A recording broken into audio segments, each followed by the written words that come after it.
सोमू नाम का एक किसान था। उसने अपनी जमीन पर महाजन से रुपये उधार लिए थे, पर फसल बर्बाद होने के कारण वो रुपये वापस नहीं दे पा रहा था। कर्ज चुकाने के लिए उसने अपने बैल तक बेच दिए थे। भैया, मैंने अपने बैलों को बच्चों की तरह रखा है, इनका अच्छे से ध्यान रखना। भैया, अभी मैं इनकी आधी कीमत ही दे पाऊंगा, आधे रुपए अगले महीने ले लेना। भैया, मुझे अभी रुपयों की बहुत जरूरत है, इसीलिए तो बैल भेजे। अच्छा, तो ऐसा करो, तुम मेरी अंगूठी रख लो, ये मेरी माँ की आखिरी निशानी है, पर तुम इसे रख लो, जब मैं रुपए वापस करूं तो दे देना। नहीं नहीं भैया, रहने दो, तुम्हारी हालत तो मुझसे भी खराब है। अगर मैंने मजबूरी में तुम्हारी ये अमानत बेच दी तो ऊपर वाले को क्या मुंह दिखाऊंगा। तुम मुझे रुपए अगले महीने दे देना। वैसे भी इन रुपयों से मैं महाजन के पूरे रुपए नहीं चुका पाऊंगा। ऐसे में दो आदमी का परेशान होना ठीक नहीं। तुम तो चैन की सांस लो। और ये बोलकर सोमू वहाँ से चला गया। महाजन ने बुलवाया है, उसके रुपयों का इंतजाम तो हो नहीं पाया। समझ नहीं आ रहा कि उसे क्या कहूं। तुमने इस बुधवार तक रुपए सूद समेत वापस करने के लिए कहा था। चलो लाओ मेरे रुपए, आज बुधवार है। आप तो जानते हैं, इस बार मेरी बेमौसम की बरसात के कारण फसल बर्बाद हो गई है, इसलिए मैं रुपयों का इंतजाम नहीं कर पाया। अभी बस इतने ही है मेरे पास। बस 2000? अभी तो पूरे 5000 बाकी है। मुझे मेरे रुपए हर हाल में चाहिए, समझे? मुझे थोड़ा समय और दे दो। आप तो जानते हो कि मेरे इतने बुरे दिन पहले कभी नहीं आए। ठीक है ठीक है, तुम आदमी अच्छे हो तो तुमको 1 सप्ताह और दे देता हूँ, पर अगर इस बार भी मेरे रुपए नहीं दिए तो ठीक नहीं होगा। सोमू हाँ में सिर हिलाकर वहाँ से चला गया और बिल्कुल उदास मन से अपने घर की तरफ चलता गया। 4 दिन बाद सोमू के घर पर उसकी पत्नी आंगन में लगे नल के नीचे बर्तन साफ करते हुए।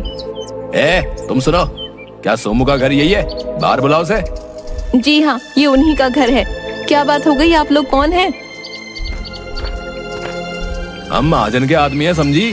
बोल देना अपने बिरजुआ को कि 3 दिन दिए हैं महाजन ने, पैसे लौटा दे या अपनी जमीन और घर, समझी ना? उसके बाद बेचारी उदास मन से सोमू का इंतजार करने लगी। कुछ देर में सोमू घर आया। सुनिए, महाजन का आदमी आया था, कहकर गया है कि अगर 3 दिन में रुपये वापस नहीं किए तो महाजन जमीन और घर पर कब्जा कर लेगा। 3 दिन में रुपए? यहाँ तो खाने के लाले पड़े हैं। सुनिए, आप उस आदमी से रुपये वापस मांग लो जिसे पिछले साल दिए थे। नहीं नहीं, शमशेर से किस मुंह से रुपए वापस मांगू? उस आदमी ने अनजान होकर भी मुझे बीमारी में अपने घर में रखा, मेरी सेवा की, ध्यान रखा। वो नहीं होता तो शायद आज मैं तुम्हारे सामने नहीं होता। तुम्हें पता भी नहीं चलता मेरे साथ क्या हुआ है। उसे रुपयों की जरूरत थी और मेरे पास थे तो दे दिए। पर उसने खुद ही कहा था ना कि 1 साल बाद वापस देगा। आप अभी ले आइए, फिर जब आपके पास हो तो देखिए, एक बार मांगने में क्या हर्ज है। ठीक है, मैं कोशिश करता हूँ, पर अगर नहीं देगा तो जबरदस्ती नहीं करूँगा। सोमू दूसरे गांव में शमशेर के घर के लिए निकल पड़ा और कुछ देर चलने के बाद वहां जा पहुंचा। सोमू ने शमशेर के घर पहुंचकर दरवाजा खटखटाया। हाँ भैया, बोलो क्या बात है? कुछ मांगने आए हो तो बाद में आना, अभी मेरे पास बहुत काम है। उसने जोर से दरवाजा बंद कर दिया। मैं इस औरत को भिखारी लग रहा हूँ। हे राम, मेरी हालत ऐसी हो गई है। फिर उसने खुद को देखा। हे राम, कुर्ता फट गया है। फिर उसने दोनों हाथों से कुर्ते को थोड़ा नीचे किया। दोबारा दरवाजा खटखटाता हूँ। अरे, तुम फिर आ गए। तुम लोग भी ना बिल्कुल चैन नहीं लेने देते। पर वो क्या? अब रुको यहीं। औरत अंदर चली गई। अरे, ये तो कुछ सुन ही नहीं रही। औरत एक रोटी लेकर आई। ये लो, अभी सब्जी नहीं है तो प्याज के साथ खा लेना, और हाँ, अब पैसे मत मांगना, रोटी दे रही हूँ, चुपचाप ले लो। पर आप मेरी बात तो सुनो। अरे, अभी भी कुछ कहना है? शमशेर को बुला दो, उससे काम है। कौन शमशेर? इस घर का मालिक है ना शमशेर, मुझे उससे थोड़ा काम है। शमशेर? कौन शमशेर? इस घर के मालिक मेरे पति रमानाथ हैं, समझे? मैं पिछले साल शमशेर के साथ इस घर में पूरे 15 दिन रहा था। ओ भिखारी, तुम पिछले साल की बात कर रहे हो रे? मेरे ब्याह को 10 साल हो गए हैं। मैं 10 साल से यहाँ रह रही हूँ। मेरे पति जन्म से। ये घर उनके पुरखों का है, पुरखों का, समझे? और मैं शमशेर के साथ इसी घर में था। तुम भिखारी होकर मेरा घर हड़पना चाहते हो? देखो, सीधे सीधे यहाँ से निकल लो, वरना ठीक नहीं होगा। मेरी बात तो सुनो। चलो चलो, निकलो यहाँ से। अगली बार दरवाजा खटखटाया तो मार खाओगे। औरत ने उसके मुंह पर दरवाजा बंद कर दिया। सोमू थक हार कर एक पेड़ के नीचे बैठ गया। क्या हाल हो गया है मेरा, पहनने को ढंग का एक कपड़ा नहीं, खाने को दाना नहीं। तभी एक आदमी उसके सामने एक सिक्का फेंक कर चला गया।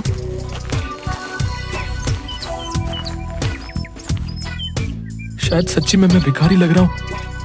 तभी उसकी नजर सामने एक घर के आंगन में घड़े बनाते कुम्हार पर पड़ी। उसे देखकर सोमू कुछ याद करने लगा। सोमू सड़क पर चक्कर खाकर गिर गया। उसे बहुत चोट लगी और खून बहने लगा। तभी वहाँ शमशेर आ गया। ए भैया संभल कर, लो मेरा हाथ पकड़ो। शमशेर ने उसे सहारा देकर खड़ा किया और घर ले गया। तुम तो चलने की हालत में नहीं हो, तुम्हें तो बहुत तेज बुखार भी है। ऐसा करो, कुछ दिन यहीं मेरे साथ इस घर में रहो, जब अच्छे हो जाओ तो चले जाना। सोमू खड़े होने की कोशिश करता है पर गिर गया। अरे रे भैया संभल कर, कहीं ऐसा ना हो कि जिंदगी भर न चल पाओ। ना ना ऐसा मत बोलो, तो आराम करो। शमशेर ने उसकी बहुत सेवा की। सोमू अब थोड़ा बहुत चलने लगा। यहाँ भीतर पड़े पड़े जी घबराने लगा है, थोड़ा बाहर हो आऊं। अकेले कहीं चक्कर खा के गिर ना पड़ो, अभी भी बहुत कमजोर लग रहे हो। चलो मैं भी चलता हूँ। दोनों घर से बाहर निकले तो सामने वाले घर में घड़े बनाते हुए कुम्हार ने आवाज दी। ए भैया कहाँ जा रहे हो? तुम तो जब से आए हो घर में ही कैद हो, बाहर ही नहीं निकलते। दोनों उसके पास जाते हैं। भैया तबीयत ठीक नहीं है, इतने दिनों से कोई आज जाकर बुखार उतरा है। एकदम मुरझाए लग रहे हो। तभी मैं सोचूं पड़ोस में नया आदमी आया और कोई बातचीत नहीं। ए देखो, तुमको तो ढंग से धोती तक बांधनी नहीं आती है। ठीक तो है? नहीं ठीक नहीं है, तुमको चलने में दिक्कत हो रही होगी। मैं बताता हूँ ठीक कैसे होगी। कुम्हार ने सोमू की धोती को थोड़ा पीछे से खींचा। अब ठीक लग रही है। अब सही है। सोमू कुम्हार के पास गया। भैया जरा सुनो तो। तुम अंदर मत आओ, वहीं रहो। पता चले कुछ तोड़ फोड़ दिया तो बिना बात के नुकसान हो जाएगा। वहीं से बोलो क्या चाहिए। तुमसे कुछ पूछना है। अच्छा मैं आता हूँ। बोलो क्या बात है। भैया मुझको पहचाना नहीं तो कौन हो तुम? मैं पिछले साल वो सामने वाले घर में तुमने मुझको धोती बांधनी सिखाई थी। सोमू तुम, ये का हाल बना रखा भैया? फिर से कहीं चक्कर खा के गिर गए क्या? सोमू ने मुंह लटका लिया। शाम होने को आई है, चलो अंदर आओ, पहले नहा धोकर कुछ खा पी लो, फिर बात करेंगे। रात को सोमू और कुम्हार खाना खाते हुए। भैया मैं सुबह से इस गांव में शमशेर को ढूंढ रहा हूँ, पर कोई आदमी सीधा जवाब नहीं दे रहा। कौन शमशेर? इस गांव में कोई शमशेर नाम का आदमी मैं भी नहीं जानता। क्या गजब करते हो भैया, उस दिन जब तुमने मुझको धोती बांधनी सिखाई वो मेरे साथ खड़ा था। अरे नहीं, ऐसा कैसे हो सकता है? मुझे अच्छे से याद है तुम अकेले थे, तभी मैं सोच रहा था कि अकेला आदमी घर के बाहर ही नहीं निकलता। भैया याद करो ना, शमशेर तुम्हारा पड़ोसी सामने वाले घर में रहता था। उसने मेरी बहुत सेवा की थी। जाते समय मुझसे पूरे 5,000 रुपए उधार भी लिए थे। कहा था 1 साल बाद वापस करूंगा। अरे तुमको कोई भरम हुआ भैया? सामने वाले घर में तो रमानाथ रहता है। रमानाथ और उसका परिवार पिछले साल गंगा जी गए थे, तो मुझे लगा तुमको घर की रखवाली के लिए बुलाया है। मैंने जब भी तुम्हें देखा अकेले देखा था। मुझे इस गांव के बारे में कुछ नहीं पता भैया। मुझे तो यहाँ शमशेर लेकर आया था। 25-26 साल का लंबा चौड़ा लड़का, काला, लंबी लंबी मूछें, आगे एक दांत टूटा हुआ, आगे का दांत टूटा हुआ, ऐसा हुलिया और शमशेर। देखो भैया, ऐसा एक आदमी था तो था, मतलब इस हुलिये का एक शमशेर था, पर वो 3 साल पहले अचानक गायब हो गया था। धरती निगल गई या आसमान, किसी को नहीं पता। 3 साल पहले गायब हो गया? अरे नहीं भैया, मैं तो पिछले साल ही मिला हूँ। भैया लगता है शमशेर के नाम से किसी ने ठगी की है। मैंने तो यहाँ तक सुना है कि वो गलत काम करता था, 2 नंबर का धंधा, और उसी के किसी दुश्मन ने, समझ रहे ना? मैं कहता हूँ तुम उसके चक्कर में मत पड़ो, सुबह को अपने गांव निकल जाओ। सोमू ने हाँ में गर्दन हिलाई। भैया तुम्हारा बहुत एहसान, मेरे तो कपड़े भी फट गए थे। कोई बात नहीं भैया, बस अपना ध्यान रखना है। सोमू वहां से चला गया। चलते चलते दोपहर हो गई तो वह एक पेड़ के नीचे बैठकर रोटी खाने लगा। खाते खाते अचानक हिचकी आने लगी। उसने सामने की तरफ देखा। सामने पेड़ के पीछे से कोई झांक रहा था।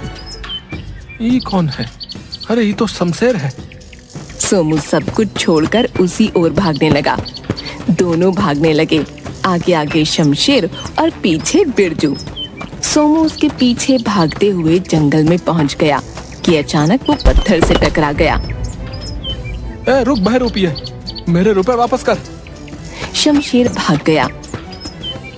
एक बार हाथ तो लग, छोड़ूंगा नहीं। सोमू आगे की ओर बढ़ गया, तभी उसे झील के पास शमशेर दिख गया। शमशेर उसे देखकर भागने लगा। सोमू उसके पीछे भागने लगा। आगे केवल एक दरवाजा लगा हुआ था। शमशेर उसके गोल गोल भागने लगा और सोमू भी। का फालतू दरवाजा खड़ा कर दिया यहाँ। शमशेर दिखते ही उसने उसके पैरों की ओर डंडी फेंकी। वो शमशेर की धोती में फंस गई और शमशेर दरवाजे से टकरा गया। अब आया ऊँट हाथ में। बहरूपिये सबको पागल बनाता है। उसने इधर उधर देखा, शमशेर कहीं नहीं दिखा। कहाँ गायब हो गया? अरे अभी तो दरवाजे से टकराया। अरे मेरे रुपए तो दे देता, मैं बेघर हो जाऊंगा। हाय, ये क्या हो रहा है मेरे साथ?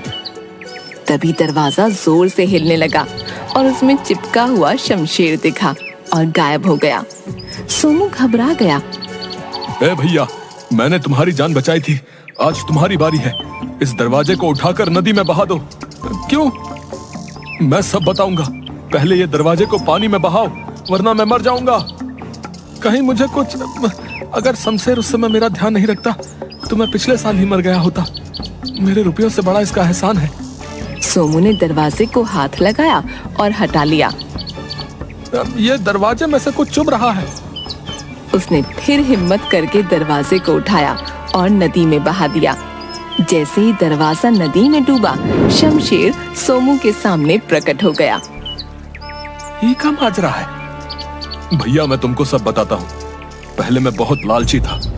हमारे यहाँ एक बाबा जी आए थे। वो दरवाजे वाली जगह पर ध्यान लगा कर बैठे थे। ओ बाबा जी, मेरा एक काम कर दो। बोलो बेटा। वो रमानाथ आपको बहुत मानता है, उसे समझाओ कि अपना पुश्तैनी मकान मुझे बेच दे। बेटा, मैं सन्यासी हूँ, इन सांसारिक कामों में नहीं पड़ता। देखो बाबा, मुझे वो घर हर कीमत पर चाहिए। मैं उसके साथ जोर जबरदस्ती नहीं कर सकता, क्योंकि पूरा गांव उसके साथ है। वो आपका कहा नहीं टालता, तो ये काम आपको करना पड़ेगा। वरना क्या? जहां बैठे हो वहां से कभी उठ नहीं पाओगे। आप मुझे जानते नहीं हो।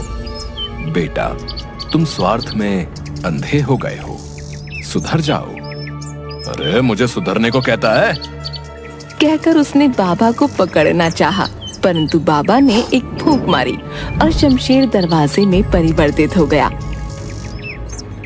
अरे ये क्या हो गया? मेरा दम घुट रहा है। बाबा, बाबा, बाबा माफी, बाबा, बाबा माफी। तुम्हारे पाप का घड़ा भर गया है। माफी इतनी आसानी से नहीं मिलती। माफ कर दो बाबा, माफ कर दो। ठीक है, आ जाओ बाहर। शमशेर दरवाजे से प्रकट हो गया। तुम श्रापित हो, अब से तुम अदृश्य हो, कोई तुम्हें देख नहीं पाएगा। बाबा कृपा करो, मुझे वापस पहले जैसा कर दो। मैं कभी कोई गलत काम नहीं करूंगा। तुम्हारी माफी का एक ही उपाय है।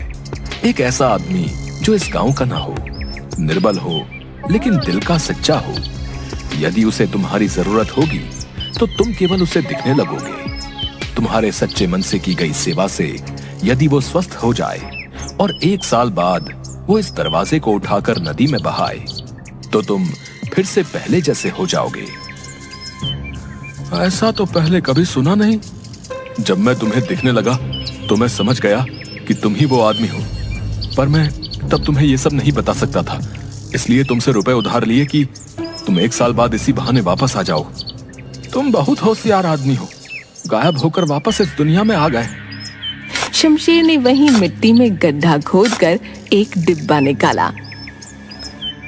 ये लो तुम्हारे रुपए, जैसे दिए थे वैसे ही हैं। सूद मैं बाद में दे दूंगा। नाना भैया, मेरा काम इन्हीं रुपयों से हो जाएगा। देखो, आज फिर तुमने मेरी मदद कर दी। तुम बहरूपिये नहीं हो भैया, तुमने तो मेरी जिंदगी वापस की है। अब मैं भी तुम्हारी तरह सच्चा आदमी बनूंगा।